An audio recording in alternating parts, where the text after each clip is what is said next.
i moltes gràcies per la vostra presència.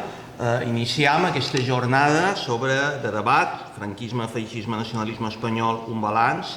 Voldria primer dedicar una petita atenció a explicar un poquet el context en el qual s'ubica aquest acte acadèmic d'avui. La primera és que aquest acte fa part i de fet inaugura un projecte que esperam que sigui una mica a llarg termini, que és un seminari permanent sobre guerra civil i franquisme dins la Universitat de les Illes Balears. Dins el marc d'aquest projecte, ja al llarg de l'any 2025 tindran lloc una sèrie d'activitats, de 2 seminaris, alguna presentació, jornades, conferències, i una mica l'objectiu és donar a conèixer les recerques que sobre el període 1936-1975 se duen a terme tant a les Illes Balears com a altres indrets de l'Estat, particularment a territoris de parla catalana, però també a la resta de l'Estat. A curt termini, durant aquest mes de maig, tenim 3 conjunts d'activitats previstes, o ja preparades i organitzades i tancades. La primera és aquesta d'avui, aquesta jornada de debat sobre franquisme, feixisme, nacionalisme espanyol.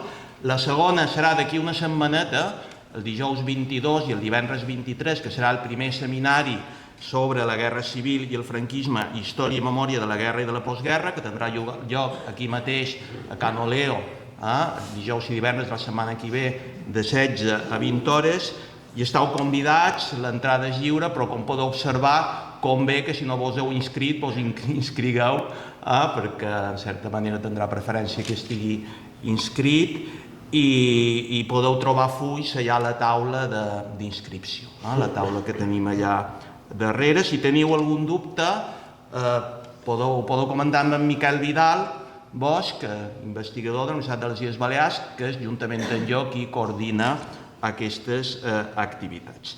En aquest seminari del 22 i 23 de maig, de la setmana que ve, aquí mateix a Can Oleo, estaran presents, obrirà el seminari la doctora Montserrat Duc, de la Universitat Rovira i Virgili, i durant aquests 2 dies, de 4 a 8, dijous i divendres, tindran lloc diverses intervencions a càrrec d'investigadors de la Universitat de les Illes Balears i de la Rovira i Virgili. I després, el dimarts 27 de maig, a les 19 hores, es presentarà aquí mateix el llibre Contra Franco i Falange, les resistències clandestines a les Balears, i en aquest cas, a part de l'autor, tindrem una figura d'excepció, que és en Joan Maria Tomàs, professor de la Universitat Rovira i Virgili, també una figura de molta rellevància que ens acompanyarà. I, altrament, ja al mes d'octubre, tenim preparat pel 23-24 d'octubre un segon seminari subtitulat La dictadura franquista, identitat, societat, economia i gènere, en el qual, entre d'altres, està previst que vengui el professor Carles Santacana de la Universitat de Barcelona i que hi hagi investigadors de la Universitat de les Illes Balears i de la de Barcelona. Vull dir també que tot aquest conjunt d'activitats el que pretenen és combinar l'impuls a la recerca, la formació d'investigadors i també la transferència del coneixement, i que han rebut un ajut del Ministeri de Política Territorial i Memòria Democràtica dins un conjunt d'ajudes que s'han duit a terme enguany per activitats relacionades amb la memòria democràtica i que és un ajut, una col·laboració que agraïm molt. També donant les gràcies al Vicerrectorat de Campus i d'Universitat Saludable per cedir-nos aquest espai tan acollidor que és Can Oleo, que sempre és molt acollidor, però ara ho és més perquè tenim la Facultat de Filosofia i Lletres, com saben molts dels presents, amb un procés d'obres que fa que no sigui fàcil organitzar activitats allà. I també he de dir que aquest projecte també forma part d'un conjunt de col·laboracions que ja des de fa temps se duen a terme entre l'àrea d'Història Contemporània de la Universitat de les Illes Balears, el grup d'estudis de la política, la societat i la cultura del món contemporani de la Universitat de les Illes Balears, que aquí tenim el professor Antoni Marimón, que n'és el coordinador, i llavors les fundacions d'Arder Mascaró, i vull en aquest sentit agrair particularment a en Miquel Rosselló i a en Lila Tomàs, com sempre, la seva ajuda, la seva col·laboració. Bé, fetes aquestes consideracions, explicaré un poc breument el contingut i la metodologia d'aquesta jornada de debat d'avui, que consistirà en primer lloc en 2 intervencions, màxim 45 minuts, a càrrec dels dos ponents, del professor Ismael Saz, que està a la meva esquerra, i del professor José Manuel Núñez Seixas, que està a la meva dreta, pensat fer millor, després de la primera intervenció, un petit... Geogràficament. Geogràficament, sí. Fer un petit descans de 5-10 minuts, per després passar a la segona part, i immediatament, després de la intervenció del professor Núñez Seixas, una posada en comú, que evidentment estarà oberta a les vostres preguntes, a les vostres intervencions, a les vostres col·laboracions. Per cert, fa uns dies un dels presents me comentava que com així li han posat el nom de jornada, si en aquest acte d'avui, jornada de debat, però jornada, si comencem a les 8 hores i més o menys supos que acabarem entorn de les 20-20:30, i això podria donar la idea de que els historiadors no foten ni brot perquè li nomenam jornada a 2 hores de feina. Això té una explicació, que és que li podrien haver dit debat, però a mi això de debat me sona molt a reality show, i no se tractava aquí que els dos ponents, bé, no sé què diran, però m'imagino que no tindran posicions antitètiques o confrontades entorn de la qüestió. També li podríem haver posat conferències, però bueno, tampoc era exacte, per tant, ho vàrem deixar en jornada de debat. I jo crec que més veureu, a partir de les seves intervencions, que no és vera que els historiadors treballem poc, perquè, evidentment, les seves intervencions, en les quals s'hauran de sintetitzar molt des de la magnitud de les seves investigacions sobre els temes, són el resultat de moltíssims anys de feina, com tots sabeu i podreu comprovar tot d'una. Bé, hem de dir que ens trobam davant dos investigadors que són un referent de primera magnitud dins la historiografia contemporània a l'estat espanyol. Com hem dit, tractaran sobre franquisme, feixisme, nacionalisme espanyol, un balanç. És un tema de rabiosa actualitat, és un tema que connecta passat i present, és un tema que connecta també la investigació acadèmica que se du a terme a l'estat espanyol amb investigacions també de caire europeu, a tota Europa, dins la historiografia de tot el continent, on precisament aquestes qüestions que tractarem, qüestions com l'anàlisi comparada de règims dictatorials en el segle XX, i en particular qüestions com la naturalesa i la interpretació de règims feixistes, són temes molt centrals. També ho són els processos de construcció de les identitats nacionals i regionals a l'època contemporània. Per tant, jo crec que tot això fa que aquest tema que hem seleccionat per obrir el conjunt d'activitats del seminari tingui un cert interès.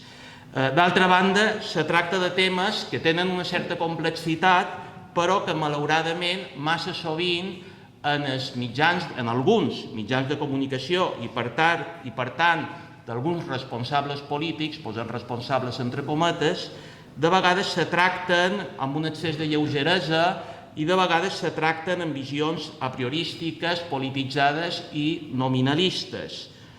No cal dir que nosaltres el que volem avui fer és posar damunt la taula una visió acadèmica del problema, una visió en la qual, per exemple, a l'hora d'abordar termes com feixisme, es mouran els dos ponents dins l'anàlisi d'una categoria històrica que no té per què coincidir amb el sentit col·loquial que se li dona en aquest concepte ni amb el que li varen donar els contemporanis, ni té a veure, per exemple, amb el grau de perversitat, és a dir, el fet de dir que un règim és o no és feixista no té res a veure en dir si és o no, si no assoleix o no les màximes cotes de perversitat. Són qüestions diferents que m'imagino que sortiran avui damunt la taula. En tot cas, el que sí està clar és que encara que siguin intervencions, encara que siguin aportacions de caràcter acadèmic, jo estic segur que les seves reflexions, la informació que ens proporcionaran ells i algunes altres persones que dins els assistents, que també crec que podran aportar coses, seran molt útils perquè puguem abordar tots amb més solvències problemes, reptes del present. Bé, i ja per acabar, passaré a resumir brevíssimament els currículums dels dos ponents, brevíssimament perquè si no, no acabaríem avui. Com vos deia, en primer lloc intervendrà el professor Ismael Saz, que és catedràtic d'Història Contemporània de la Universitat de València, però que té darrere un procés de formació i de docència que ha implicat el seu pas per nombrosos centres acadèmics, per Roma, per Londres, per Michigan. És autor de nombrosos treballs sobre feixisme, franquisme, nacionalisme, cultures polítiques, relacions internacionals. Entre els seus llibres més destacats, o alguns dels que tenen a veure particularment en el que avui tractarem, podem esmentar Mussolini contra la Segunda República, Fascismo y Franquismo, Las caras del franquismo, Espanya contra Espanya, i a més ha coordinat nombroses publicacions, una de les quals, una publicació també de referència notòria en 6 volums, és la història de les cultures polítiques en Espanya i Amèrica Latina. I després, a continuació, intervendrà a la meva dreta geogràficament el professor José Manuel Núñez Seixas, catedràtic de Història Contemporània de la Universitat de Santiago. També ha treballat a diverses universitats, a Múnich, a Varsòvia, a París. Ell té uns camps d'investigació, segurament molts dels presents el coneixeran sobretot per les seves investigacions sobre nacionalismes, que són d'una gran consistència, però també ha treballat altres qüestions d'història social i cultural de les guerres, d'història del feixisme, de memòria de les guerres, de memòria de les dictadures, i també vos citaré alguns pocs llibres seus: Suspiros de España, el nacionalismo español 1808-2018, Guaridas del Lobo, Memorias de la Europa autoritaria 1945-2020, Volver a Stalingrado, el Frente del Este en la Memoria Europea 1945-2021, i el darrer, un dels darrers, Imperios y danzas, nacionalismo y pluralidad territorial en el fascismo español 1930-1975, que de fet estic segur que serà una de les línies mestres de la seva intervenció d'avui. Per tant, clar, inicialment, potser alguns quan vareu veure el programa i el títol i els ponents haguereu pensat, bé, Ismael Saz treballarà més sobre el tema dels feixismes i franquisme, i José Manuel Núñez Seixas treballarà més sobre el tema dels nacionalismes i el franquisme, però, com podeu veure, tant l'un com l'altre s'han mogut en tots aquests àmbits. El professor Saz, per exemple, ha fet molt de treball, se n'ha tractat, també ho hem dit, la qüestió nacional i en concret qüestions com la diferenciació entre el nacionalisme franquista feixista i el nacionalisme franquista nacional catòlic. M'imagino que serà una qüestió que també es sortirà damunt la taula, i el professor Núñez Seixas, ja ho hem vist, tota aquesta qüestió de les dimensions territorials dels feixismes espanyols i en particular de les ideologies lligades al règim franquista ha estat un dels seus temes que darrerament ha treballat més i que per tant serà un dels eixos de la seva intervenció. Per tant, jo crec que aquest entrecreuament serà molt aclaridor i per tant, sense més tràmits i al marge de reiterar l'agraïment a tots, pas la palabra al profesor Ismael. Antes que nada, lógicamente, yo quiero agradecer la invitación para participar en esta jornada, dentro de ese conjunto de actividades también planificadas, y en ese sentido me siento muy satisfecho de poder participar, lo agradezco y por supuesto felicito porque también para mí es un placer hablar de estos temas.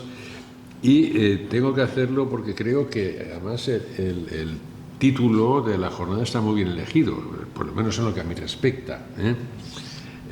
Franquismo, fascismo, nacionalismo español, un balance. Yo creo que ahí se mencionan, que está muy bien escogido el título, porque ahí se mencionan efectivamente, contiene todos los elementos de lo que fue el franquismo, todos.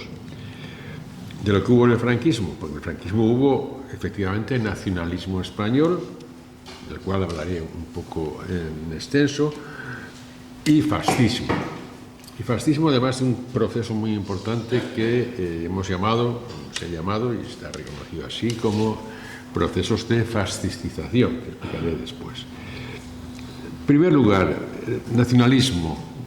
No cualquier nacionalismo español, no todo el nacionalismo español. No voy a entrar en esta cuestión que seguramente José Manuel lo hará mucho mejor que yo.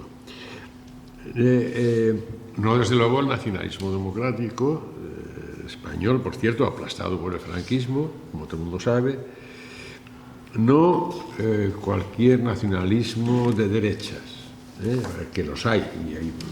Yo me centro en el nacionalismo reaccionario, entendido como una cultura política, y como una cultura política transnacional.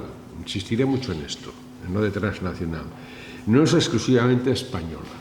Luego diré algo sobre la excepcionalidad española, entre comillas, pero estamos hablando de una cultura política transnacional cuyo principal referente es Acción Francesa, con su gran impulsor, Charles Maurras, pero también la Asociación Nacionalista Italiana, el integralismo lusitano y, por supuesto, Acción Española. Acción Española es una familia, es una cultura política transnacional que además, y sobre esto podemos volver, fue hegemónica en el franquismo. Y esto es muy importante para hablar del pasado y también del presente. ¿Qué era ese nacionalismo reaccionario? Simplificando, por supuesto, era nacionalista español. Era con algunos elementos que caracterizan al nacionalismo reaccionario entonces, en el 20, en el 19 y hasta en el 22, bueno, el 21, perdón, pero seguro que en el 22 también. ¿Qué era? Era básicamente antiliberal, antidemocrático, antisocialista, anticomunista, antimarxista, diríamos hoy antiilustrado. Entre sus enemigos estaba la masonería, como un elemento muy importante. Estaba la masonería, el progresismo en general, la institución libre de enseñanza en España, lo que hoy se llamaría o llamarían woke. Es decir, todo lo que huele a progreso, a avance, a inclusión, lo odiaban. Entonces, eso era el nacionalismo reaccionario. Particularidades más allá de esto. No era ultranacionalista, como veremos que sí que era el fascismo. Y no era ultranacionalista porque era un nacionalismo español, pero con ciertos límites. Con ciertos límites. Es decir, ¿qué límites? Hombre, la nación es lo más importante, pero no me toque usted la religión, ni me toque la monarquía, ni me toque los intereses económicos, ni me toque la hegemonía cultural. Es decir, una nación que es lo fundamental, pero con ciertos límites. Por eso era un nacionalismo que era elitista y no populista. Es decir, apelaba básicamente a las élites económicas, a las élites militares. Muchos militares eran próximos a Acción Española, en el caso español, a las eclesiásticas, el cardenal Primado colaboraba con Acción Española, las élites culturales, etc. ¿Era nacional católico? Sí. Era nacional católico porque subrayaba que la esencia de España era su catolicismo. Pero no era solamente nacional católico. Yo creo que esto nos ha cegado a veces. Porque era la defensa de un nacionalismo que diríamos que tiene dos patas. Y dos patas que se van a defender a muerte, sobre todo si es la muerte de los demás.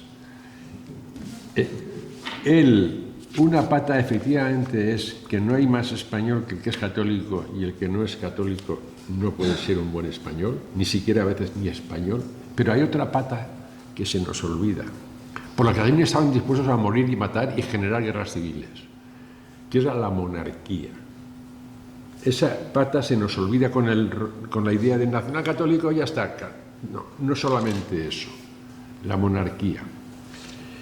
Bien, luego veremos algunas cosas más al respecto, aplicadas al caso español. El otro nacionalismo, el fascista, sí que era ultranacionalista. Era algunos la llamaban nacionalismo radical, nacionalismo absoluto, ultranacionalismo.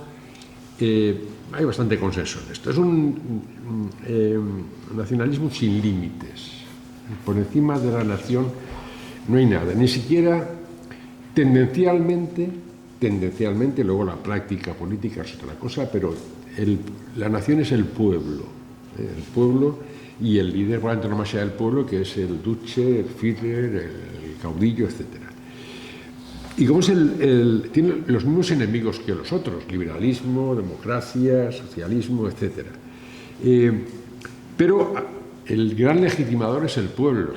El legitimador no es la Iglesia, aunque se apañe con ella, en unos casos y en otros menos. No es la Iglesia, no es el ejército, aunque por supuesto se apañe con él también. Pero es el pueblo, es una idea que se reconoce como la idea de la nación, una visión palingenésica de la nación. Palingenésico ahora todo el mundo lo dice, pero yo me acuerdo la primera vez que yo lo empleé, lo tuve que explicar qué significaba esto. Justamente lo que me había pasado a mí 2 meses antes. Y palingenesia, ¿qué significa? Palingenesia es regeneración. Es que en España no había nacionalismo español, pues menos mal, porque el regeneracionismo que era, sino palingenesia. Es la idea del resurgir constante, eterno de la nación. Si no se renace continuamente, se cae. Es la parábola de la flecha. Si la flecha se detiene, se cae. Por lo tanto, tiene que ser siempre en progreso. Y eso admite una visión de revolucionaria. Ellos se consideraban, los fascistas, revolucionarios. Yo siempre insisto en esto porque los otros nacionalistas, el mismo reaccionario, siempre digo esto, ¿no? O sea, tú a un nacionalista, a una nación española dices, tú eres un reaccionario y yo un contrarrevolucionario. ¿Y qué te va a decir él? Dice, pues claro, eso se lo digo yo. Ahora, tú a un fascista le dices, eres un reaccionario, y si tiene el manganelo cerca, te estampa, porque él es revolucionario. Como mito de revolución, no estoy diciendo que sean revolucionarios de verdad, no. El mito de la revolución, pero si tú no entiendes que tenían ese mito, no entiendes muchas veces cómo actúan. Y de luego tenía el culto de la violencia. La violencia, para los nacionalistas reaccionarios, toda la que haga falta para extirpar el mal, el cáncer, los enemigos de la nación, de la religión, pero no un valor en sí. Para el fascista la violencia es un valor en sí, es un valor en sí que determina y condiciona absolutamente todo, desde la vida humana más elemental hasta la política, la nación, etc. Y desde luego tienen esa visión del control totalitario del poder por parte del partido totalitario. Por parte del partido totalitario, que es el partido fascista. Y dentro de eso, pues está la figura del líder, del duce, del Führer, que emerge como el que tiene esa legitimidad, que es el gran factotum de eso que el fascismo, en el fondo, es una religión política, y es el líder que es jefe de partido, pero también el que comunica directamente con el pueblo. Es la voz del pueblo. A veces el pueblo mismo personificado, sobre todo en sus dimensiones nazis.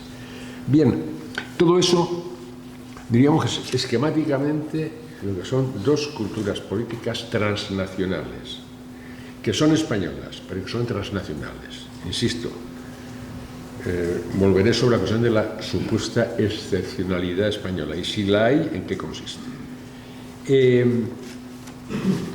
Pero las culturas políticas, como nada en general, o sea, no son comportamientos estancos. Hay elementos comunes, interacciones, interinfluencias, etc. Y en ese sentido subrayamos uno muy importante, que es la fascistización. El fascismo es el gran referente para la derecha antiliberal europea, aunque no sea fascista. Pero el prestigio del fascismo es inmenso. ¿Por qué? Porque ha conseguido una cosa que no había conseguido nadie: destruir el liberalismo. destruir el parlamentarismo, destruir el marxismo. Y eso no lo digo yo, o sea, lo decía Gil Robles, con estas palabras. Claro, eso era un prestigio inmenso. De modo que, en última instancia, de alguna forma, muchos decían parecerse al fascismo. Aunque no fueran fascistas, pero decían parecerse por ese prestigio que tenía la idea de su eficacia contrarrevolucionaria, de su eficacia de destrucción de la libertad. Y porque también se veía que el fascismo, bueno, pues tenía cierto encanto, ya no era visto como esa cosa retrógrada de vuelta a las breñas de Navarra que decían los falangistas, tal, eran modernos, eran... Entonces eso hacía que muchos, o sea, diríamos que tomasen la práctica del fascismo, destrucción de la libertad, y la retórica populista, pseudo-populista, no tanto revolucionaria, aunque a veces sí,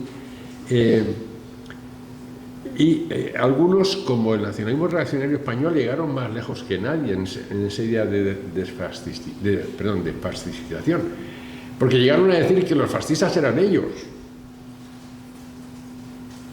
Es decir, los fascistas, quienes hemos inventado el fascismo, somos nosotros. Y no ahora, no, en el siglo XVI, 4 siglos antes del fascismo, y me das cuenta qué barbaridad. Pero lo inventamos, ¿por qué? Porque inventamos un fascismo que era mejor, que en lugar del caudillo estaba el rey.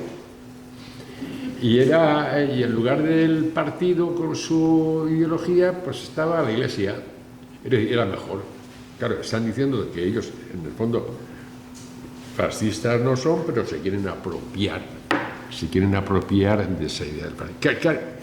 Claro, y está el modelo es Italia, más que Alemania, el modelo es Italia. Que ellos, es que Mussolini se ha destruido el liberalismo, se ha entendido con la Iglesia, ha sido muy efectivo en todas estas cosas. Entonces ellos, ¿cómo va a ser su proyecto político? ¿En qué consiste? Un político es como en Italia, pero con menos caudillo y más rey, con menos milicia y más ejército, con menos ideología fascista, cultura fascista y más religión, y desde luego con menos política de plaza y de calle y más de cuartel en todo caso, porque estos, en cuanto ven a la gente en la calle, aunque si son muchos, aunque sean de los suyos, ya dicen, eso es democracia. Peligro, cosa que no tienen los fascistas. Bien, es una retórica de instrumentalización, como estaba diciendo. ¿Qué pasa? Por no enrollarme demasiado, ¿qué pasa en el franquismo? El franquismo son las dos culturas políticas hegemónicas. No estoy diciendo que sean las únicas. Tenemos la cultura del catolicismo oficial, la que venía un poco conectada con la CEDA, y que admitirá desarrollos digamos, más conservadores o menos en el futuro, el tradicionalismo, lógicamente, pero son las dos fundamentales. Son las dos fundamentales y ahí está el nacionalismo reaccionario de Acción Española y sus epígonos. Y la del fascismo de Falange Española.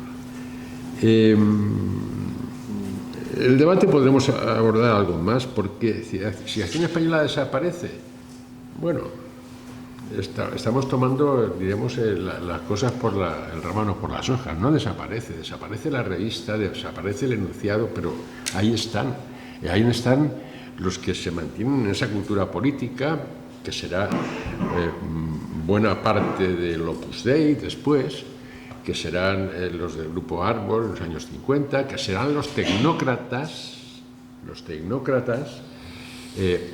todo eso viene de Acción Española, viene de esa cultura política reaccionaria, antiliberal, y por lo tanto siguen estando, es lo que yo quiero subrayar. Como también sigue estando el Falange Española. Y ahora después haremos una última reflexión. ¿Qué pasa con esas dos culturas políticas que van a ser hegemónicas? 1939, diríamos que es el año cero. El año cero en dos sentidos. Para el nacionalismo reaccionario ya está todo hecho. Se ha destruido el liberalismo, se ha destruido a los enemigos de la religión, se ha destruido la masonería, se ha destruido la institución de enseñanza, el marxismo, todo hecho. Falta una cosa. Y tomemos nota por lo que falta, porque ya no falta. Falta la monarquía. Falta la monarquía, que van a dedicar todos sus esfuerzos al respecto. Es decir, todo está hecho, la contrarrevolución, efectivamente, y falta la monarquía. Para los fascistas, Falange mantiene el esquema fascista de la destrucción del enemigo liberal, socialista, etcétera, etcétera, como base para una nueva construcción revolucionaria, esa idea que decíamos, panigenésica, la nación hasta el imperio, revolución social, la nación, lo social, esa idea y lógicamente con todo el poder para el partido, que es el objetivo, para el partido fascista, para la Falange Española, que lógicamente no consigue. Estas dos posiciones, esta dicotomía marca absolutamente la evolución del régimen. Y lo hace a través de toda una serie de enfrentamientos, batallas políticas, en las cuales siempre pierde el mismo. Y digo pierde entre comillas. ¿Quién pierde? El sector fascista. En 1937, cuando Franco decreta la unificación de falangistas y tradicionalistas con la incorporación de Acción Española, lo que quiere Falange no es que se unifiquen todos, sino que se unifiquen todos bajo su dirección. Es la captación de los demás, pero claro, les ha unido el gran jefe militar, que además se apropia del partido, se lo queda. Es una derrota política. Insisto, la derrota entre comillas. En 1941, Falange lanza una ofensiva. ¿Por qué? Porque las fuerzas del Eje dominan toda Europa. Alemania nazi domina Europa, como dice un editorial del periódico. Ninguna bota inglesa pisa un centímetro de territorio continental europeo. Y para ellos es ahora o nunca. Es lanzar esa ofensiva para que efectivamente el régimen sea fascista de verdad, sea totalitario de verdad y por supuesto entrar en la guerra. También aquí sale derrotado. En la crisis de 1941 el fascismo radical sale derrotado. Otra vez. En los años 50, cuando se plantea una gran batalla político-cultural entre los herederos del nacionalismo reaccionario, que ya son las gentes del Grupo Árbol, de Navarra, de Opus, y del Opus también podemos hablar después, algo si queréis. Ahí se ven las dos caras, porque el falangismo, como quiere ser revolucionario, dice, no, nosotros queremos heredar la verdadera revolución, hemos derrotado a los revolucionarios que estaban equivocados, pero nosotros somos los de verdad. Y queremos retomar el contacto con la cultura secular española, no con la liberal, sino con la secular.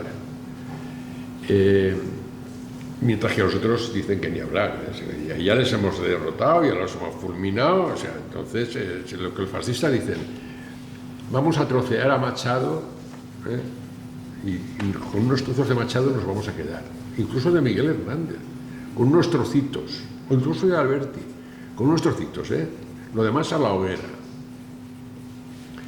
Los otros, los del Grupo Árbol, dicen, no, a la hoguera todo, que tú dejas un trocito y luego te vuelven a salir. Aquí salvamos de una vez por todas el problema de España con la aniquilación de la cultura liberal y secular. Otra vez son derrotados las pretensiones de incorporación, porque los que se creen lo de incorporar a los jóvenes los jóvenes falangistas que se creen que se puede incorporar a la cultura secular, de repente se dan cuenta que sus maestros son de barrio, son unos mentirosos, y entonces dicen, vale, la recuperamos pero del todo, recuperamos a Machado del todo, y a Miguel Grande del todo, y además nos hacemos marxistas. Mientras que se afirma la idea reaccionaria absolutamente en el plano también cultural del régimen. ¿Qué vamos a decir de 1957? Porque aquí están ya las claves de disputas económicas, en las cuales los falangistas dicen, hombre, habría que reformar la hacienda y tal. No se toca la economía, ni los beneficios. Estos están a favor absolutamente a favor de los medios económicos. ¿Y qué se va a imponer? Pues se va a imponer los tecnócratas con una política que en muchos aspectos hoy llamaríamos neoliberal, que conecta con la llamada Escuela de Navarra y con una determinada forma de concebir la economía en su vinculación con la religión. Y si vamos a 1969, está claro quién gana. Porque ¿qué pasa en 1969? En 1969 se nombra a Juan Carlos como sucesor de Franco a título de rey. El gran objetivo de Acción Española de los años 30 se consigue en el 69. Y no lo digo yo, lo dice Paine, que es muy conservador. Dice, no, este es el programa de Acción Española de los años 30. Otra victoria, otra derrota. Pero, ojo, nunca hay victorias absolutas ni derrotas absolutas.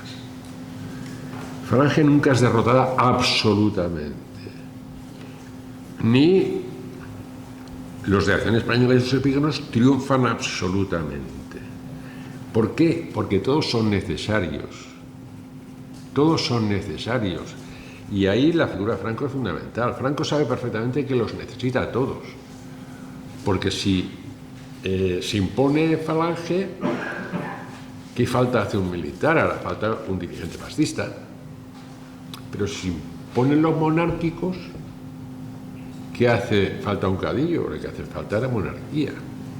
Entonces, ese juego de equilibrios es fundamental para que nunca haya un derrotado absoluto. Y por aquí llegamos, no sé cómo voy de tiempo. 20 minutos se quedan. ¿Me quedan 20 minutos? Ah, pues me sobra tiempo, así que podréis hablar vosotros. ¿Qué es lo que hay de excepcionalidad española? Dos cosas. En España se cumple, como en ningún otro sitio, el sueño del nacionalismo reaccionario como cultura transnacional, el sueño de Maurras. ¿Dónde se consigue un Estado reaccionario que aplasta toda la cultura secular y liberal, que aplasta al marxismo, que aplasta al liberalismo? Y lo que para Maurras era fundamental, que establece la monarquía, porque la monarquía es la clave del arco de todo. Bien, eso no se consigue en Francia. Ese sueño completo de Maurras, el sueño del nacionalismo reaccionario, en última instancia solo se materializa al completo en España. Prácticamente. No en otro país, lógicamente no en Italia, no en Francia, etc. Pero luego veremos a dónde conduce este éxito.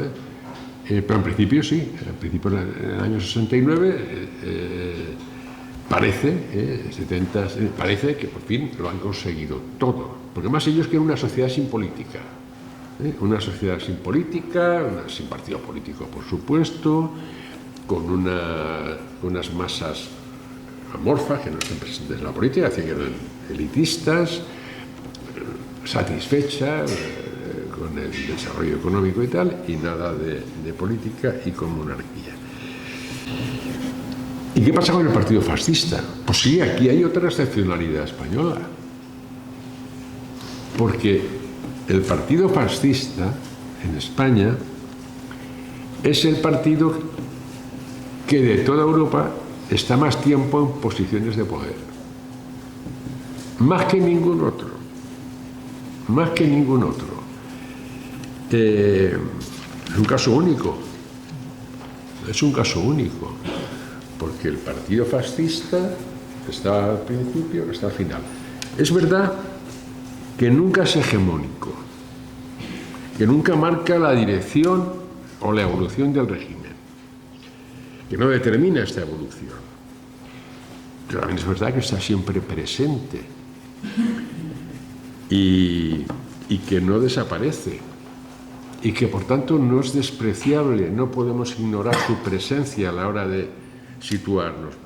Es verdad, no es hegemónico, pero no quiere decir que no cuente nada. ¿Por qué? Podríamos decir que, con una explicación, porque por una parte estaba la habilidad de Franco, la habilidad de Franco que se va machacando y dando oportunidad, ¿no? O sea, y comprando, podríamos decir, ¿no? Pero por otra parte también está la habilidad, entre comillas, la habilidad con muchas comillas, del propio partido fascista español. ¿Qué pasa con este partido fascista español? Pues que siempre obedece, que no va al choque, porque al choque van los portugueses y salen disparados. Y al choque van los brasileños, el partido fascista de Brasil, y salen disparados. Y al choque van en Rumanía y salen más que disparados, machacados.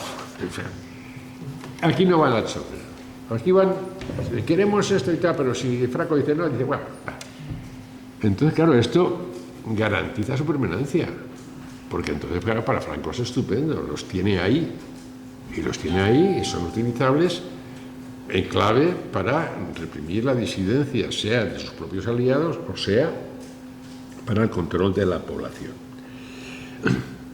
Bien, por todo esto hablamos muchos de dictadura fascistizada, no dictadura fascista, pero tampoco un simple régimen autoritario. Una dictadura fascistizada, algunos como Griffin llaman parafascismo, o también pues Costa Pinto, Cáliz hablan de hibridación. Y otros muchos también hablan, María Tomás, por ejemplo, también habla de dictadura fascistizada, en ese sentido de que existió una dictadura que no era fascista, pero que tuvo siempre componentes fascistas, el Partido Único, por ejemplo, los sindicatos, el intento de control de la juventud, de la mujer, etcétera, etcétera, muchos aspectos de la legislación, componentes fascistas y referentes fascistas, la idea social, tal, esas ideas que estuvieron siempre. Entonces ahí lo que funcionó fue lo que podríamos decir una parábola de la dictadura fascistizada. Hay quien dice, la dictadura fue fascista hasta el año 45 y luego ya no. Parece que el fascismo se ha evaporado, ¿no? O hasta el 41, o hasta el 43, o hasta... ¿no? La dictadura franquista fue una dictadura altamente fascistizada al principio, sin llegar a ser fascista, pero con elementos fascistizados hasta el final, no quedándose en un mero régimen autoritario. Hay que ver las concentraciones finales de la dictadura del régimen cadavérico ya, ¿no? Entonces, yo diría que el régimen fue fascistizado siempre. En ese sentido, en algún momento fue, yo diría, casi para provocar, que fue como la dictadura fascista, pero la dictadura perfecta, que tomó del fascismo aquello que le venía bien sin ser fascista. Pero tomaba cosas. Y entonces supo, le dio a los monárquicos lo que querían, el rey, pero mantuvo al partido Falange ya bastante desfascistizado hasta el final. De modo que, podemos decir, bueno, entonces, para ir terminando ya, yo haría dos apostillas que por supuesto son muy discutibles. Esa dictadura perfecta va a la quiebra a principios de los años 70. Va a la quiebra a partir del 69 y cada vez más, hasta la conquista, insisto en la conquista de la democracia. ¿Por qué? Porque los dos éxitos se convierten en fracasos. ¿Qué es lo que querían los epígonos de Acción Española, los tecnócratas? Una sociedad despolitizada y desmovilizada. Y así por los siglos de los siglos. Las mentes controladas por la religión. Con unas cortes corporativas que no eran las cortes fascistas y que tenían su mecanismo de control de ellas. Eso es lo que quería una sociedad despolitizada y desmovilizada. Pero resulta que a partir de los años 69, ya los 60, esa sociedad está cada vez más movilizada y cada vez más politizada. Y cada vez más a la ofensiva contra la dictadura. Por lo tanto, por ese lado, el gran sueño conseguido empieza a desmoronarse. Y no ayudan mucho los fascistas, porque los fascistas desde los años 60, los falangistas, no, pues fascistas si queréis, están jugando la carta de populista. Vamos a hacer unas asociaciones políticas para que el pueblo pueda participar. No se aprueban porque los otros dicen, no, la asociación política no, por favor, que esto se convierte en partidos políticos. Y vamos a hacer que funcione el sindicalismo oficial, el sindicalismo vertical. Vamos a hacer elecciones más limpias. Elecciones más limpias significa que va a ganar comisiones obreras. Y entonces ahora las declaramos ilegales. Y ahora resulta que... ¿y qué pasa con la universidad cuando la quieren un poco abrir un poco? Pues en el año 65 ya desaparece el SEU. Y son unidos rojos. ¿Quién le dice esto? Digan las fuentes del régimen. La fuente del régimen dice que la universidad está en manos del Partido Comunista y que lo que es el mundo del trabajo está en manos del Partido Comunista. Es decir, las fuentes del Consejo Nacional del Movimiento. Porque han perdido el control. Y lo que han intentado, que era movilizar, que esa sociedad se politizase y movilizase en clave falangista, todo lo que han hecho en ese sentido, es decir, asociaciones de vecinos, vale, comisiones de barrio. Elecciones sindicales más limpias, comisiones obreras. Universidad, lo mismo. El mundo. Entonces, ahí es la quiebra de los dos. Por un lado, un proyecto, ese proyecto de la reaccionario, y por otra parte, el proyecto más populista de Falange. Bien, ese sería un aspecto que a mí me parece importante. Importante porque es la sociedad, esa sociedad que se ningunea, la sociedad civil, la sociedad que va creciendo continuamente, que se articula, que se moviliza, que se politiza poco. No es que haya 8 millones de... No, pero va a más clarísimamente, en detrimento del control de la propia dictadura. Esa es una cuestión importante a retener, porque hablamos y podemos hablar de, en última instancia, una derrota del régimen y una victoria de la democracia. La otra cuestión es que lo he dicho un poco al principio y lo mantengo un poco también al final. ¿Qué pasa con la extrema derecha actual? Bien, yo lo digo y eso puede ser provocativo. La extrema derecha actual, si pensamos en Vox en concreto, no tiene como hilo conductor a los fascistas españoles. Tiene como hilo conductor al nacionalismo reaccionario. Ellos defienden a Maeztu, la hispanidad, a la que ahora llaman iberosfera, eso que nosotros llamamos fachosfera, pero ellos llaman iberosfera. Eso es la hispanidad de Maeztu. Y Abascal, cuando presenta su grupo parlamentario, se va con el libro de Maeztu, la defensa de la hispanidad. Y luego, cuando le entrevista el libro con Sánchez Dragó, dice que a él Ortega no le caía nada bien. Ortega, los nacionalistas reaccionarios de Árbol y tal, lo odiaban. No es que yo lo ame, pero bueno.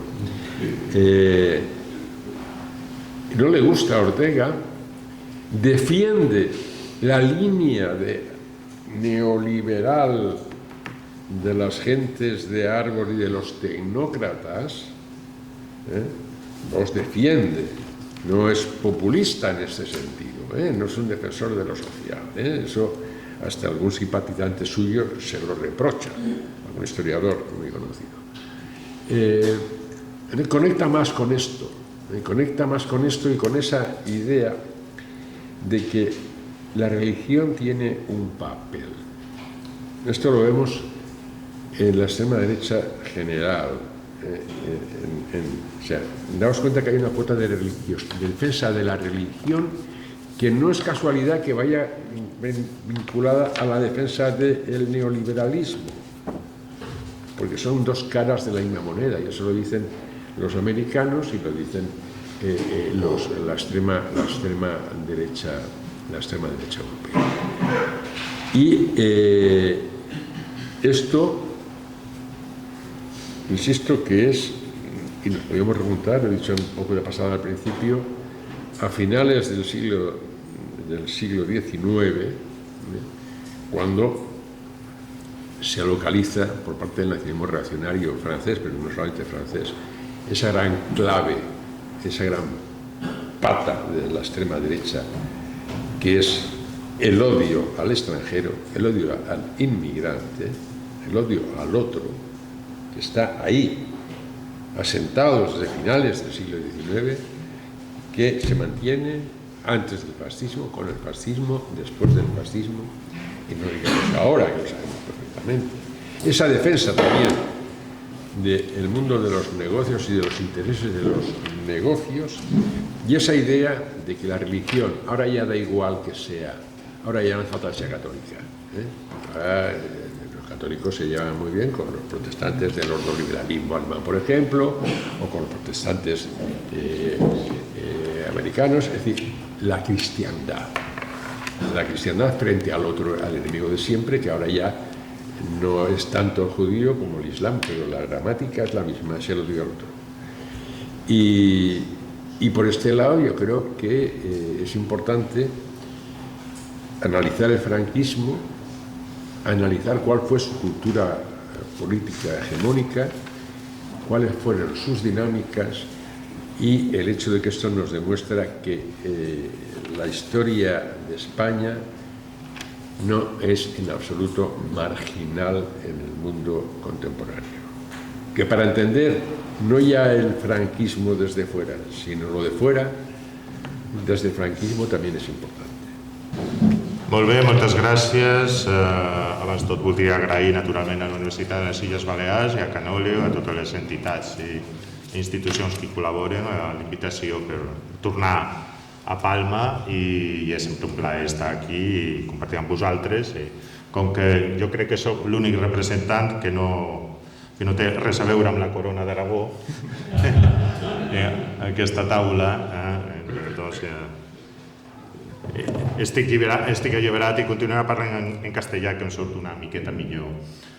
Bien, profesor Saz, yo creo que ya ha hecho un panorama espléndido y muy ameno de lo que es la evolución ideológica del franquismo, sus diversos componentes político, las diferentes culturas políticas que en él coexistieron, y ha incidido muy bien en dos ideas, ¿no?, que yo creo que son centrales también para lo que yo voy a desarrollar.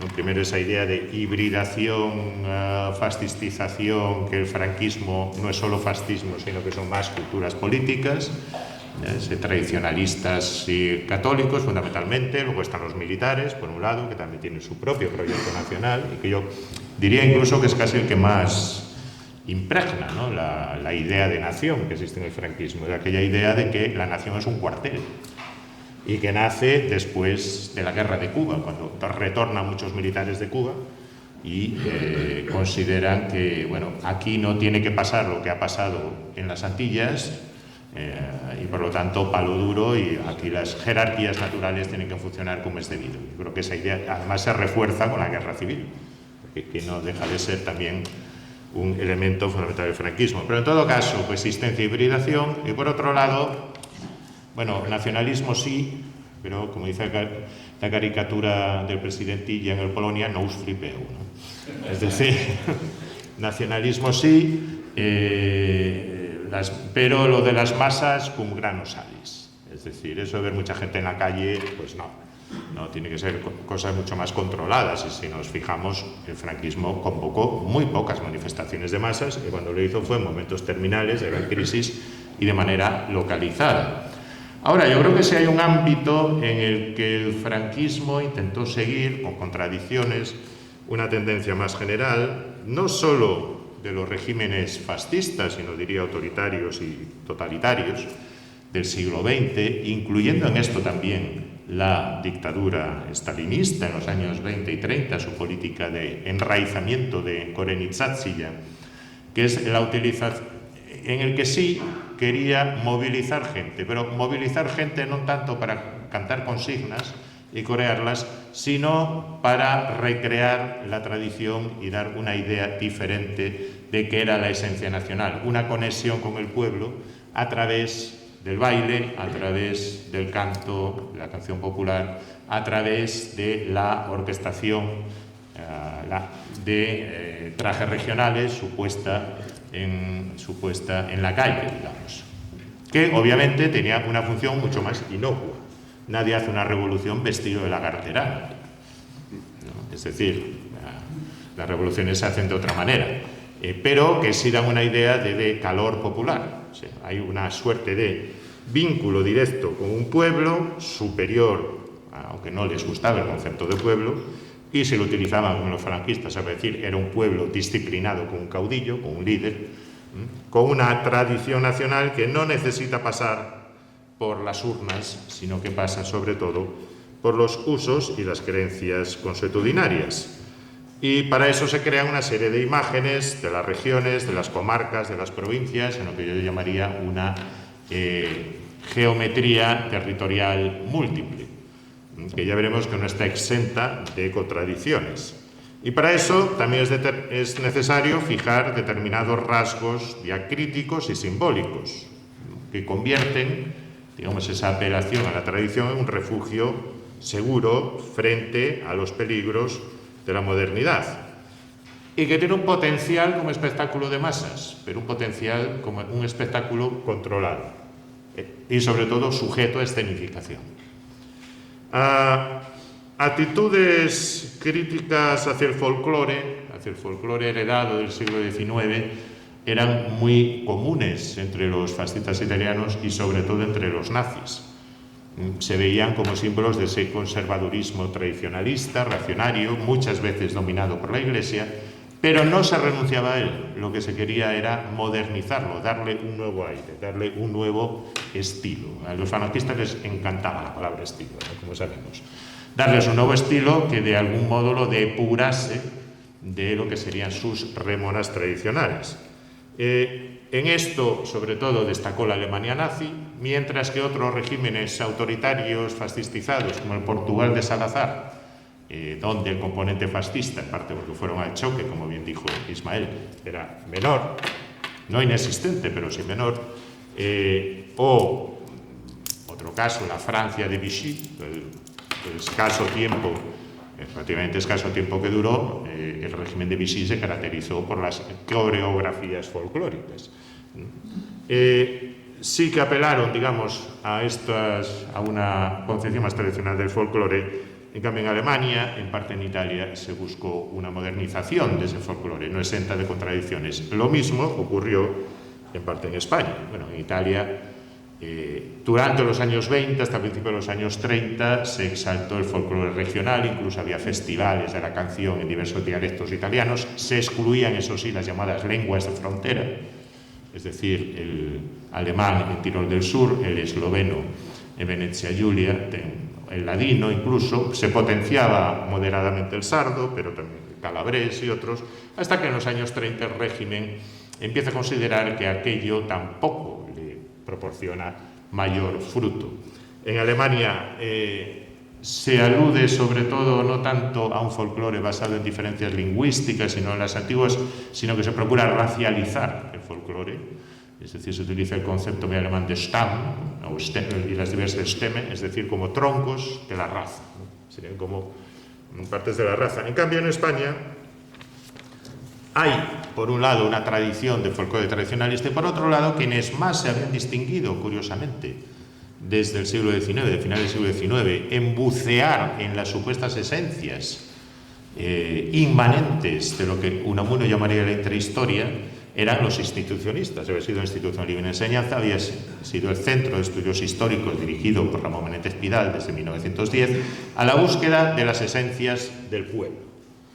Bueno, como veremos ahora, o como intentaré exponer, en parte se utilizan los mismos métodos, la prospección, lo que hoy llamaríamos la observación participante, grabar a las señoras y señores mayores en los pueblos, buscando lo que Ramón Menéndez Pidal estaba obsesionado en encontrar, el romancero español, es decir, una suerte de sustrato común, en la idea de que aquí tenía que haber algo como la chanson de Roland, el no contento con medio inventarse el cantar de Mio Cid, pues lo que buscaba era una especie de esencia en las zonas rurales. Esto, naturalmente, el franquismo lo va a recuperar, incluso con asesoría del propio Menéndez Pidal y de algunos otros etnógrafos que se habían formado en la Institución Libre de Enseñanza, pero ya no le va a llamar esencia popular. Lo que se busca es la tradición. Es la tradición, y ya no es el pueblo, sino que es, digamos, la religiosidad. Con esto que se quería, se daba una lectura folclorizante a la identidad regional o a todo lo que podemos llamar identidades subnacionales. Es tema más largo, el profesor Rosat también lo he estudiado, yo le he dedicado también algunos esfuerzos. Las identidades regionales, locales, entidades periféricas, llamémoslo X, no desaparecen del todo con el franquismo, consiguen sobrevivir. Y esto no solo es debido a la acción de los exiliados antifranquistas, mallorquinistas, valencianistas, a la nueva oposición política, los nuevos grupos. Por supuesto que esto juega un papel fundamental, pero hay otra dinámica que se desarrolla intramuros del régimen franquista, y es una dinámica que tiene que ver con las diferentes lecturas de la pluralidad territorial y de lo que es España, que tienen lugar dentro de la coalición insurgente de 1936. Es decir, había los militares que eran normalmente los más reacios a reconocer cualquier forma, cualquier reconocimiento, aunque fuese simbólico, cultural, por muy inocuo que fuese, de las antiguas regiones. Estaban los falangistas con su concepto, en teoría, de nacionalismo misional, es decir, la idea de que España es una unidad de destino en lo universal, es una variante hispánica del concepto alemán de comunidad de destino, de Schicksalsgemeinschaft, trasplantado a España a través de ¿quién? Por supuesto, de Ortega y Gasset. 1921, en su España invertebrada. Ya saben aquel chiste, aquello que decía Borges cuando llamaba a Ortega y Gasset Ortega primero de España y quinto de Alemania, ¿no? Es decir, se dedicaba aquí a contar 4 cosas que había aprendido Marburg en sus años de estudiante. Algo de razón hay, pero lo que hizo José Antonio, a quien también no le gustaba nada, pero también le llamaban Ortega en mangas de camisa, pues lo que hizo fue darle esa lectura, una lectura con un imperialismo básicamente cultural, arraigado en parte en la tradición hispanoamericanista, pero que hasta mediados de los años 40, hasta que el eje pierde la guerra, también no oculta algunas apetencias territoriales concretas, sobre todo en África. Ese nacionalismo misional pasaba por la centralización, la castellanización absoluta del territorio español. Sí, pero. Es decir, se abjuraba de la autonomía política, pero no se abjuraba de algunas formas de descentralización administrativa. Esto está en el Manifiesto de la Conquista del Estado, que es un fascismo de provincianos reinventado en Madrid, básicamente. Es un fascismo provincial. Son el mismo Ledesma Ramos, hay 3 gallegos, son el valenciano, no me acuerdo del nombre, bueno, luego me vendrá, de las bases de Castellón, hombre, Beneito. No estaba en ese grupo, pero bueno, se suma después. Montero Díaz, etcétera. Es un fascismo de provincianos que de algún modo también expresan la idea de que la auténtica España no está en Madrid, porque Madrid es el centro de la revolución, porque Madrid está lleno de obreros, porque Madrid está lleno de laicos, porque Madrid está lleno de internacionalistas. Y además, luego José Antonio Primo de Rivera lo diría alguna vez en algún discurso, y los franquistas le intentarán sacar lustre a esto, está lleno no solo de cabarets y de mala vida, sino que está lleno de tablaos flamencos. De tablaos flamencos donde se hacen, los tablaos y tabladillos, donde se hace una especie de relectura populachera del folclore, del auténtico folclore. Hoy diríamos, pues, la paella para turistas, pero ya entonces los falangistas tenían auténtica obsesión en decir, no, hay un folclore, hay una esencia española más popular, y hay que ir a buscarla, y la redención de España, en esto Onésimo Redondo pues era muy claro, hablaba incluso de la discriminación de Castilla, etcétera. La redención de España solo puede venir de la sana provincia. E incluso un discurso movilizador durante la Guerra Civil Española era la idea de que la provincia conquista Madrid. Esto lo asuman también los tradicionalistas y carlistas, de manera muy clara. Había que recatolizar Madrid, había que reprovincianizar Madrid, y además los carlistas y tradicionalistas, pues un ejemplo que era la Forteza, ¿no? Tenían una cierta sensibilidad regionalista, en el sentido de recuperar la España del antiguo régimen, en el sentido de recuperar la auténtica España de los Austrias, que habría sido, de algún modo, desnaturalizada por las reformas borbónicas. Y después, por supuesto, por el Estado liberal del siglo XIX. Habría que volver a cortes regionales, corporativas, etcétera. Pero esto lo dice Jaime del Burgo en un folleto editado 5 días antes del decreto de unificación de Fet de les Corts. Es decir, hay que... ¿En esto qué papel jugaban las lenguas y culturas? Pues bien, se podrán seguir hablando en privado, pero no en público. Se podrá hacer teatro popular, se podrán hacer chirigotas en idiomas no castellanos, pero, hombre, eso que hacía la Fundación Bernat Metge de traducir los clásicos, no. Y se debe, y además, como hay un precioso... de esto hacen toda una teoría los tradicionalistas, los carlistas vascos sobre todo, que ahí sí que tienen un punto de discrepancia muy fuerte con los falangistas. Ellos defienden el euskera, pero el euskera en su función de transmisor de la tradición. La idea de que las madres le enseñan a los hijos el amor a Dios en euskera. Pero claro, ahí, como ellos decían, el vascuence nuestro, auténtico de toda la vida, y por lo tanto fragmentación dialectal, y el vascuence de los separatistas, que se han inventado palabras, etcétera, etcétera. esto se aplicaba exactamente igual al resto de idiomas no castellanos. Está bien, se escribe mallorquín, pues unas coplas, una obra de teatro, bien, pero Pompeu Fabra no. Es decir, aquí se habla mallorquín de toda la vida, o menorquín, o lo que sea, ¿no? Con el valenciano, igual. En el caso gallego, se publican algunas obras de teatro popular a principios de los años 40, sí, de tema más o menos religioso, una con don Chores Aveliña, don señor se llamaba Trapero Pardo, al que después Fraga le dio una medalla cuando yo el señor era mayor. En el prólogo, lo que viene a decir, yo escribo el gallego popular y no esa cosa que se han inventado los galleguistas que está influida por el portugués, porque en el fondo Portugal nos quiere quitar Galicia. Como he sabido, los portugueses no piensan en otra cosa. Esto tiene un punto de beligerancia, como he sabido, durante la Guerra Civil.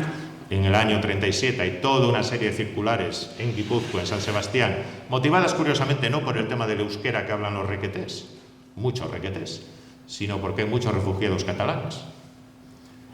Refugiados catalanes, burgueses catalanes, que a través de Francia pasan, se establecen en San Sebastián y tienen la osadía, a pesar de que tienen a sus hijos en el tercio Nuestra Señora de Montserrat, a pesar de que dan dinero para la causa insurgente, etcétera, pero tienen la osadía de irse al café y hablar en catalán. ¿No? Incluso pues hay una serie, el periódico Unidad de San Sebastián llega a proponer que bueno, hay un bando del gobernador civil, se llega a proponer que hay una policía patriótica que persiga a los transeúntes y denuncie si hablan en castellano, en euskera o en catalán. Esto dura poco, porque no se puede poner, hasta los franquistas sabían que no se podían poner puertas al campo. Y además, las lenguas regionales, voy a utilizar este concepto, aunque no me gusta, regionales entre comillas, tienen un aliado insospechado que es la Iglesia, a la que le importa mucho más catequizar que nacionalizar a corto plazo. Y el hecho era, pues, como todos sabemos, hasta la Ley General de Educación de 1970, había personas monolingües en gallego, en catalán, en sus diversas variantes y en euskera. Entonces la Iglesia decía, ojo, y a la señora de 80 años que vive en un caserío en Guipúzcoa y no entiende papa de castellano, pues nosotros le queremos salvar su alma, el resto no me cuenta historias. Aquí hay una serie de forcejeos con las autoridades militares, de acuerdo, misas con sermón en vasco hasta las 8 de la mañana, o sea, quien quiera que madrugue, en fin. Al final, curiosamente, Falange también pierde esa guerra, incluso los militares. Al final, el obispo de Lauzurica apela directamente a Franco. Esto empieza a aflojar a partir del año 45, sí, como muchas cosas. Empieza a aflojar y con diversas connotaciones. O sea, el régimen no consideraba el catalán en Mallorca especialmente peligroso, siento decirlo. En Valencia no solo no lo consideraba peligroso, sino que incluso lo consideraba hasta sano, porque era valenciano. Bueno, aquí interviene Serrano Suñer, su infancia en Vinarós, que tenía muchas manías, pero esa no tanto, y un poco la idea de que cuanta más fragmentación del ámbito catalanófono, menos peligroso sea el catalán. ¿Dónde era el catalán peligroso? Lo era en Barcelona, lo era en la periferia industrial, y ahí, esto lo apreciamos incluso en elementos simbólicos o en decisiones que nos pueden parecer sorprendentes hoy en día. No es verdad que en Cataluña no se podía bailar la sardana en los años 40. No se podía bailar en Barcelona y periferia. Se podía bailar en Olot, se podía bailar en el Pirineo, ¿no? Esta después afloja. Ahora bien, en el año 44, el periódico Arriba España de Olot hace una crónica de unos juegos florales, habla de la sardana y cuenta cómo el locutor, que está comentando el acto, un falangista, se siente obligado a disculpar que se utilice la barretina. Es decir, que los hombres lleven barretina. Y tiene dos argumentos. Uno, bueno, también Verdaguer y Balmes utilizaban la barretina. Balmes es muy recuperado en ese momento, por una serie de razones. Segundo, la barretina era peligrosa, se convirtió en un elemento separatista cuando se conjugó con la modernidad industrial. Pero en cambio, un pasturete del Pirineo, no. Este no es un revolucionario. Entonces, claro, el cojo de Málaga y los de la Falla, etcétera, tampoco llevaban barretina, pero eso daba igual. Entonces, va aflojando, no se perciben los mismos niveles de peligrosidad en unas zonas que en otras. Tampoco era lo mismo el vascuence o euskera que se hablaba en Navarra, con apoyo de los carlistas. O sea, la Diputación Foral de Navarra, para ser médico en el Pirineo, en el Valle del Roncal, contaba entre los méritos, años 50 y 60, el saber vasco. En cambio, en Bilbao, en San Sebastián, esto era impensable. Esto era impensable. O sea, el régimen sabía muy bien dónde apuntaba. Y después partía de una reflexión general. Y la reflexión general era muy simple. Lo que hizo el Estado franquista, que fue muy efectivo, bastante más efectivo que el Estado decimonónico liberal como Estado nacionalizador, fue echar cuentas. Digo, bueno, sí, la modernización, sobre todo en los años 50 y 60, o sea, es hacer cálculo de los pedagogos, los lingüistas del régimen, pues algo escribieron al respecto. Si mantenemos las lenguas regionales fuera de la administración y fuera de la enseñanza, su destino natural será desaparecer. Se convertirán en algo parecido, pues, a lo que son en Francia. Es decir, hay cada vez más migraciones internas, estamos educando, y además algunos lo dicen, estamos educando a las mujeres además, o sea, alfabetizando. Y por lo tanto, como estamos alfabetizando, transmitirán más el castellano. Y por lo tanto no es necesario intervenir más. Una paradoja del franquismo es que no hay una ley general de prohibición de los idiomas no castellanos. Hay legislación sectorial, sobre todo en el año 39, 40, 41. Hay momentos, pues, cuando las tropas franquistas entran en Cataluña, pues, donde hay muchas multas. Al principio, sin embargo, hay propaganda radial en catalán. Al final es la autoridad militar la que impone que cuando se conquista Barcelona no se distribuyan las octavillas que Ridruejo y su aparato de propaganda tenían preparadas en catalán. Y se opone un ex dirigente, un ex diputado de la Lliga, Bertran y Musitu, que en ese momento se había cambiado de sotana, digamos, ¿no? Hay momentos de especial virulencia, pero después esta virulencia se relaja en lo informal, pero en el ámbito formal no. O sea, hay que esperar a la Ley General de Educación de 1970 para que se abra alguna rendija muy relativa, que se pueden introducir como optativas materias como las lenguas regionales fuera del horario escolar. La Diputación Foral de Navarra en los años 60 también, debido a la presencia de carlistas muy foralistas, la debilidad de los falangistas, también promueve esto. Lo que se mantiene hasta 4 días antes de que muere Franco es la exclusividad del castellano en la administración y en general en la enseñanza. 4 días antes que muere Franco sí hay un decreto que lo aprueba, donde también se incluye, por cierto, el idioma saharaui, que no me acuerdo ahora cómo se llama, pero bueno. También se incluye Sáhara. Y se recurre, como había un antecedente, que es el decreto de 1930, después de la caída de Primo de Rivera. Exactamente, cogen el mismo decreto, añaden el saharaui y ya está. La idea de que se podían, restricciones, hoy nos parecería, desde luego está muy por delante de lo que Vox defiende ahora. Pues, por ejemplo, se podían celebrar sesiones municipales en catalán o en idiomas no castellanos, quiero decir, pero se debía, en el acta debía también haber una versión en castellano, no se podía escribir a autoridades del Estado en otra lengua no fuese castellano, etc. Bien, esto de manera muy rápida. También hay en el año 1964 una exposición del libro español en Londres Manuel Fraga Iribarne llega, muestra a los periodistas, fíjense, hay libros en catalán, en gallego, en vasco. En cambio, Francia, que es una democracia, y dicen que son muy republicanos, no ha traído ninguno, ¿no? Que incluso el régimen sacaba pecho. Cuando le interesaba, utilizaba muy limitadamente para determinados elementos las lenguas regionales. La famosa campaña de los 25 años de paz, hay versiones en gallego, vasco y catalán. Bueno, supongo que ya nadie se acuerda, pero en Cataluña se cortaba, era 25 anys de Pau, y luego pues una campaña para en vez de Pau poner Pal, y quedaba 25 años de palo.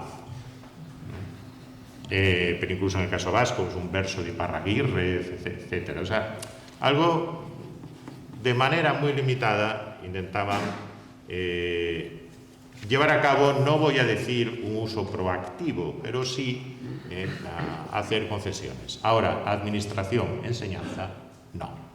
Eso siempre estaba fuera.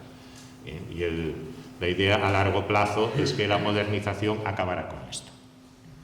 La modernización acabará con esto y además así los carlistas están contentos y no dan la lata, con que si en euskera rezaban nuestros abuelos, etcétera, etcétera. Bueno, dicho esto, hay el ámbito donde más visible fue el uso por parte del régimen de lo que yo llamaría no un regionalismo franquista, porque no llevaba aparejado ningún tipo de reconocimiento político-institucional de la diferencia regional, pero sí un nacionalismo regionalizado que utilizaba referentes locales para potenciar todos los postulados a los que antes se refirió el profesor Saz, es probablemente el folclore. Ejemplos, podría poner muchos, ya los hay durante la Guerra Civil.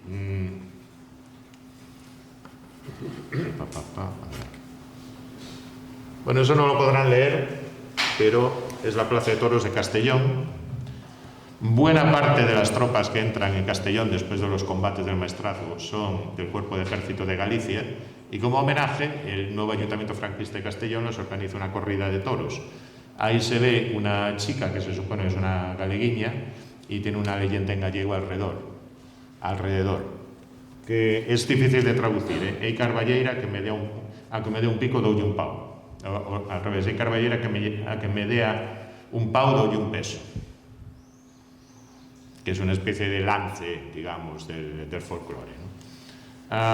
Cuando esas mismas tropas del Cuerpo de Ejército de Galicia llega a Valencia, pues hay escenas como esta. Claro, llega en marzo, fallas, ¿no? Pero que la población civil, los partidarios, los que estaban deseando que entrase Franco, y no tanto, en el centro pueden ver al cantante Miguel Molina, que se ponen trajes de fallera. Y bueno, Molina no sé si va de fallero o si va de torero, pero bueno, no he sido capaz de identificarlo. Miguel Molina, como es sabido, que después sufrió la represión franquista por republicano, pues de izquierdas y además por ser homosexual, ¿no? Es que mi vecino su padre era el fotógrafo del Cuerpo de Ejército de Galicia, entonces me ha pasado muchísimas de estas fotos. Cuando Heinrich Himmler visita España en 1940, se lo llevan, entre otras cosas, entre otras visitas programadas, en su diario dice que se aburrió como una ostra, pero bueno, se lo llevan a ver el hogar de la sección femenina en Madrid, y ahí tienen esa foto, con chicas vestidas con diversos atuendos regionales. Llaman a chicas encantadas de la vida, fíjense esa cara de, uy, estamos con un señor alemán muy importante. O en las fiestas en el pueblo español, 21 de mayo de Barcelona, pues ahí tienen al majo aragonés, a la no sé si es gallega o asturiana, etcétera, etcétera, haciendo el saludo fascista. Esto no era excepcional en la Europa de su tiempo. Después les digo esta foto. Incluso en la propaganda nazi, paradigma de modernidad, si alguno recuerda el triunfo de la voluntad de Leni Riefenstahl, Olimpia, todos recordamos las imágenes, ¿no?, de los cuerpos perfectos, atléticos, pero hay dos detalles. Al principio, cuando Hitler aterriza en Nuremberg utilizando un avión, que en la época era el No va más, Desde las nubes, música de Wagner, cómo lo recibe la población de Nuremberg, con traje regional Franconia, o sea, con traje, como se dice en alemán, ¿no? Y allí los niños, etcétera, tal. Y hay aquella otra escena, por la noche, la SSA, uno de las SSA con sus estandartes, y dice: ¿de dónde eres, camarada? Soy de Prusia Oriental. ¿Y tú de dónde eres? De Saarbrücken. ¿Y tú de dónde eres? De tal. O sea, la idea de la armonía de diferentes territorios, de las Heimat o patrias locales que crean la nación. Aquí no había, los falangistas no hacían eso, nunca se les ocurrió. No lo hacían tampoco, no se hacían coreografías militares, pero sí que había mucha danza y mucha canción, mucho folclore. Y realmente, si en algo el régimen franquista movilizó, no voy a decir masas, pero sí mucha gente, fue en los diversos certámenes que entre 1942 y 1976 celebró la sección de coros y danzas de la sección femenina. Miles y miles, sobre todo mujeres, pero también hombres. O sea, alguien ha hecho la cuenta que son como 50.000 personas diferentes. Además, a eso se añadían los días de la canción del Frente Juventudes, los certámenes organizados por la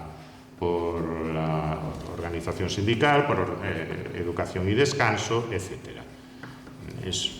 Es cierto que la sección femenina tomó o se responsabilizó, digamos, de llevar a cabo esa orquestación, esa escenificación organizada del folclore y de la diversidad. Es verdad también, bueno, Pilar Primo de Rivera y su equipo, entre ellas sobre todo la regidora de Cultura, se llamaba María Josefa San Pelayo, no solo querían recrear la diversidad, de acuerdo siempre con las ideas de José Antonio.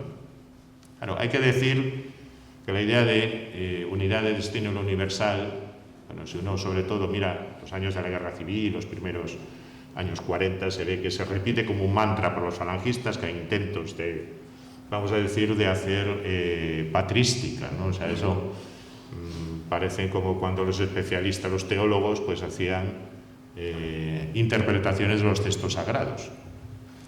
Claro, José Antonio de Rivera murió con 33 años, no sabemos que había escrito con 40.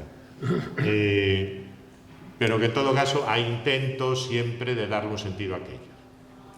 Bueno, estos debates, si vamos en las grandes revistas, Jerarquía, Destino, etcétera, están. Si uno se va a los periódicos falangistas de provincias, bueno, tiraban por lo que todo el mundo sabía, pues España, Luz de Trento, Martillo de Herejes, España era una unidad creada por Castilla, aquí la periferia era rebelde y no se trataba de convencer, sino de vencer. Y bueno, no lo decían de esta manera, pero todas las disquisiciones de Ridruejo, Tobar, algunos otros que luego dejaron de hacer política, por ejemplo Martín Almagro Bas, el arqueólogo que después ocupó de Ampurias, y otros más, pues sonaban muy lejanas. Es más, a través del folclore, a través de la recuperación de las tradiciones, los cantos, los bailes, algunos veían una necesaria, vamos a llamarlo, recorporización de la nación. Es decir, volverla a hacer la idea de nación franquista, hacerla inteligible a buena parte de la población. Porque esto, por ejemplo, Francisco Javier Conde, incluso el mismo Tobar, pues algo también escribieron al respecto. Dice, bueno, tenemos que recuperar conceptos. Y uno de ellos, aquello que no le gustaba mucho a los teóricos falangistas, siempre decían aquello que no somos nacionalistas, como era aquello, no somos nacionalistas, somos españoles. No era así exactamente como lo decían, pero bueno, parecido. La falange no es nacionalista, pero es muy española. Bueno, pues no, vamos a recuperar el concepto nacionalismo español. Y vamos a hacer ver que el nacionalismo español es recuperar otra vez las esencias patrias. Eso sí, Dios, patria, ¿en qué orden? Pues habría que verlo. Se es católico porque se es español o se es español porque se es católico. Aquello que escribió Ley Entral. Bueno, los falangistas somos católicos porque somos españoles, ¿no? Ojo, no es al revés. Como dice Lelutier, parecido no es lo mismo. Vamos a, por tanto, darle un sustrato más material. Un sustrato material que está basado en la diversidad. Los coros y danzas cultivan sus propios folclores y tradiciones. Sí, pero con criterio muy selectivo. Es decir, las instrucciones que tienen las diversas responsables de la sección femenina en cada provincia son muy claras al respecto. No se trata de recuperar lo populachero, el folclore está lleno de impurezas. ¿Qué impurezas? Pues, por ejemplo, anticlericalismo. Obviamente, buena parte del folclore popular estaba lleno de el cura que levanta, pues como dice una canción popular de Ourense, a Saya Carolina, ¿no? O sea, la falda carolina. Es decir, eso fuera. El pueblo español no es anticlerical. No solo eso fuera, en muchos casos se recuperan canciones en idioma original, pero tampoco es flipeu. Yo en el archivo me he encontrado grabaciones, por ejemplo, de la sección femenina, nada menos que en Olivenza, Badajoz. Olivenza fue una ciudad portuguesa hasta 1806. En Olivenza se ha seguido hablando portugués hasta hace bastante poco, sobre todo en las zonas rurales, aún hoy. Lo que les llaman falar portugués. Y es portugués, no es, o sea, tiene una fonética realmente portuguesa. Yo me escuché esas grabaciones diciendo la sección femenina recuperando folclore, una lengua de frontera. Esto, bueno, tiene mérito, ¿no? Y luego vas y resulta que está todo cantado en castellano. Se tradujo del portugués al castellano. O sea, no le vamos a dar a Portugal un motivo irredentista. Esto es verdad. Hay también una idea de que los coros y danzas no solamente debían cantar lo propio, sino también incorporar en su repertorio folclore de otras provincias. Y de hecho en los certámenes ocurría a menudo pues que el grupo de Hernani cantaba un fandango de Huelva, y el grupo de Almería pues intentaba por lo menos cantar, pues no sé, la Santa Espina. Esto tenía que ver con una idea muy expresada por Pilar Primo de Rivera, que también le gustaba mucho la típica retórica imperial falangista. En varios de sus discursos, Pilar Primo de Rivera insistía en la idea de que tenemos que conocer España en su variedad. España debemos marchar unidos en una canción, y España es un coro de voces polifónico, pero unido en su destino. Precioso, ¿verdad? Sí, la retórica falangista es, cuando hay que traducirlo a otro idioma es un rollo, pero ¿qué quería decir esto? Bueno, pues básicamente a través de los coros y danzas también se difundieron una serie de composiciones tipo, entre ellas las jotas, sobre todo, ¿no? Muy diversas variantes. No solo esto, sino que también estaba bien que se cantase en los idiomas propios, siempre de manera popular, nada de invenciones separatistas, nada de Pompeu Fabra, etc. Pero aquí, obviamente, se utilizaba una suerte laminadora. Es decir, estaba muy bien cantar en catalán, del mismo modo que estaba muy bien cantar en panocho, el dialecto de Murcia. ¿No? Incluso Pilar Primo de Rivera tiene un discurso en el que dice: cuando los catalanes hablen en su idioma y sean entendidos por los andaluces, cuando los vascos canten en su éuskaro milenario, etcétera, y sean entendidos por los mallorquines, y también se entiende el sayagués de las tierras altas. Yo todavía no encontré un filólogo que me sepa decir si ese dialecto existe, pero bueno, pues entonces podremos decir que España ha superado los siglos de decadencia, etcétera, y vamos en aquello que José Antonio nos ha enseñado. Del mismo modo, se cultivaba el folclore como escenificación por otros motivos, fundamentalmente dos.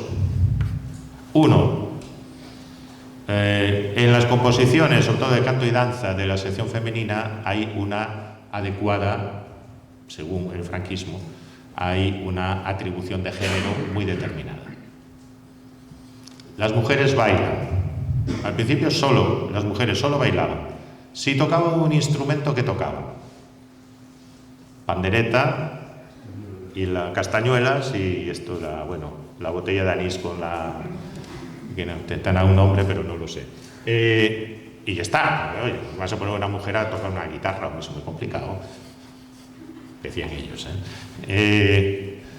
Después se abre la mano. Los hombres pueden bailar también, pero obviamente solo determinadas piezas. Lances, una parte del folclore son lances, etc. Incluso la coreografía también está muy pensada para que nunca aparezcan insinuaciones sexuales. Ya no hablemos de los pololos, ¿no? Famosos de la sección femenina, no había que enseñar pierna. Claro, yo creo que la gente menor de no sé, cierta edad no tendrá ni idea que eran los pololos, que era una especie de medias que utilizaban las mujeres.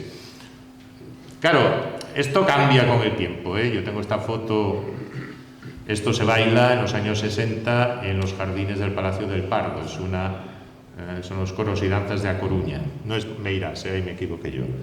Yo creo que ahí Franco no ha visto tanta pierna femenina en su vida, ¿no? Pero pueden ver que pasa en los años 60, vamos, si uno compara con las escenificaciones nazis, o sea, esto es de un pacato impresionante, ¿no? Esta foto, ya pues aprovecho para comentársela porque también es muy expresiva del papel del folclore. Esto es el Pazo de Meirás. Ahí está esos tres arcos, pues era el despacho de Franco, en su mesa. Bueno, uno se sienta allí y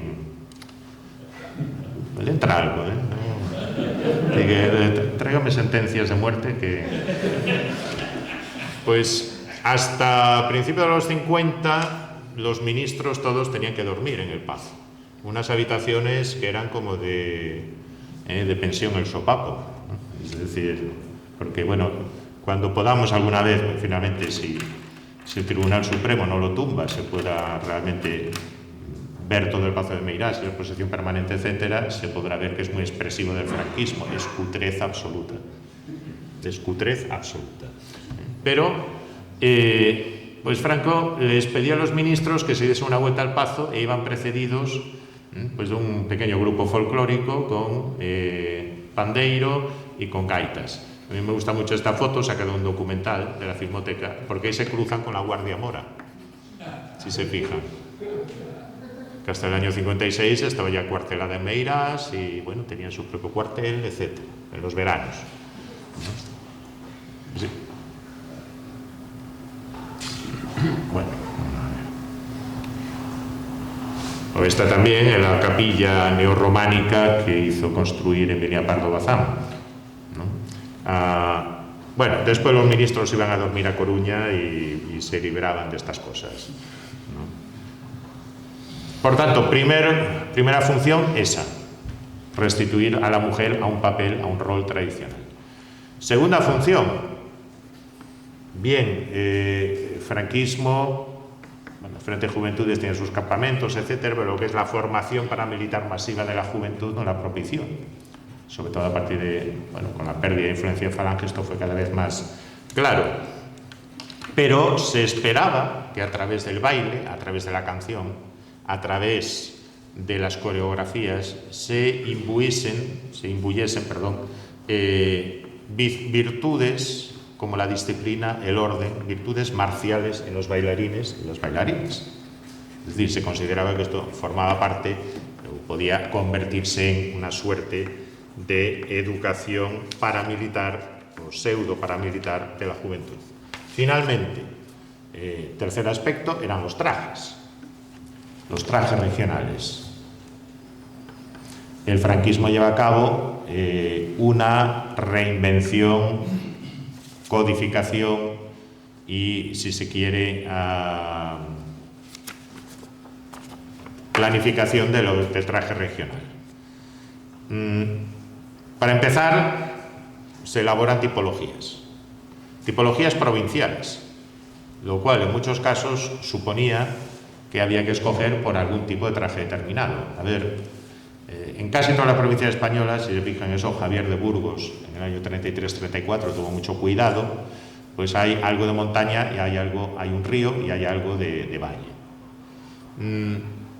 Por ejemplo, el traje regional salmantino es el traje charro, es el traje de una parte de Salamanca, no es el traje de todo. En el caso de Coruña, pues tampoco es el traje de la costa, sino que es el traje del interior. En fin, yo de estas cosas sé lo que le he leído a los especialistas y las especialistas en estos temas, ¿no? Hay toda una teoría elaborada, entre otros, por un etnógrafo formado en la República, Luis de Hoyos, y por su hija, Nieves de Hoyos, directora del museo que era el Museo del Pueblo Español y después fundadora del Museo del Traje, este museo que está pues allí donde el campus de la Complutense, es decir, el Museo del Traje tiene una colección de trajes de esta época impresionante, y ahí se puede ver claramente cómo no solamente había una serie de normas morales, por supuesto, eran trajes llenos de fajos, refajos, contrarrefajos, manga larga, etcétera, tremendamente poco prácticos para bailar, pero que daba una idea codificada y, si se quiere, petrificada de la tradición y la moral, sino que además, sobre todo, eran artificialmente barrocos, eran artificialmente elegantes, eran artificialmente recargados. Claro, ¿por qué? Bueno, los trajes, por ejemplo, de fallera, de castellonera, etcétera, esto se ha estudiado por parte de los que más saben. En origen, pues era una competición, las hijas de la burguesía local, para ver quién tenía el traje más bonito, y podía figurar allí. Esto después se extendió por parte de la sección femenina a otras provincias, este modelo. Y además había toda una teoría según la cual el origen del traje popular era patricio, no era popular. Es decir, en el fondo se estaba intentando convertir la tradición en una especie de tradición dignificada. Esto corría paralelo a la difusión de un mito, que es una imagen omnipresente que el franquismo explota mucho con este objetivo, que es la Dama de Elche. La famosa Dama de Elche, Dama ibérica, con sus peinados y tal, pues, teóricamente se expresaba que la Dama de Elche mostraría que los trajes populares españoles en el fondo eran atuendos de la nobleza íbera. Nada menos, ¿no? Bien, otro enemigo, y con esto acabo, muy claro, de la sección femenina era, obviamente, todas las manifestaciones culturales de la modernización. Lo que se intentaba era crear una imagen petrificada, orquestada de la tradición, plenamente española, que apelaba a la diversidad, pero siempre también apelando a esa idea de marchar unidos en una canción. Había que librar a la juventud de las modas a través de la radio, que venían a través del éter, como se decía entonces. Esto María Josefa San Pelayo fue especialmente beligerante, o sea, la regidora de Cultura de la sección femenina. Tenemos que luchar contra la invasión del foxtrot, contra la invasión del charleston, después ya no digamos el rock and roll, el blues, etc. Esto había sido una obsesión también de la Alemania nazi, ¿no? Recuerden que uno de los grupos de oposición en la Alemania nazi fueron precisamente los chicos, los piratas Edelweiss y eran los chicos del jazz, los que seguían bailando jazz. Una música de negros no se puede bailar en el Tercer Reich. Bueno, el franquismo no lo decía de esta manera, pero de algún modo intentaba como contramodelo oponer un folclore auténtico y reformar. Fracasaron estrepitosamente, pero sobre todo fracasaron también estrepitosamente contra otro objetivo que creían que era más realizable, que era luchar contra la banalización de lo popular. luchar contra la deformación de lo popular. ¿Qué era esto básicamente?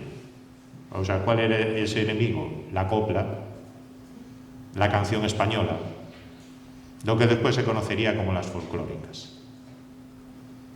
Y por supuesto, si los falangistas ya desde el principio y hasta el final aborrecían los tablaos flamencos para los turistas, aborrecían todo lo que después se empezó a difundir a partir de los años 60 a través de la televisión. Vamos, a Lola Flores cuando era joven, para entendernos, ¿no? Ahora que creo que se cumplen 30 años de la muerte, vi en el telediario hoy. En esto fracasan también estrepitosamente, en parte porque hay un proyecto paralelo de españolización banal. Se ha estudiado por algunos autores, por Vicente Sánchez Biosca, sin ir más lejos, ¿no? Que es esa suerte de españolización informal pero efectiva que el régimen también promueve a través de los medios de comunicación, a través de la televisión, a través de la radio, y que también tiene como una punta de lanza precisamente esa copla y esa canción española, ese cine de barrio con el que a veces nos recuerdan. Pues todo eso en parte tiene también un elemento de cierta recreación y contenido de la diversidad. Quizás algunos no se acuerden, pero uno de los iconos de la canción del cine español de los años 60, de un niño llamado Joselito, bueno, había Marisol después, ¿no? Pero Joselito tiene en algunas películas, canta en euskera, canta coplas en euskera. No os flipeu, pero canta en euskera. Entonces, ¿por qué? Porque son películas basadas en novelas de Pío Baroja, ambientadas en el monte, y claro, para los carlistas aquello era, esa es la auténtica España. Por lo tanto, tiene que ver algo en euskera. Bien, aquí lo dejo. Muchas gracias.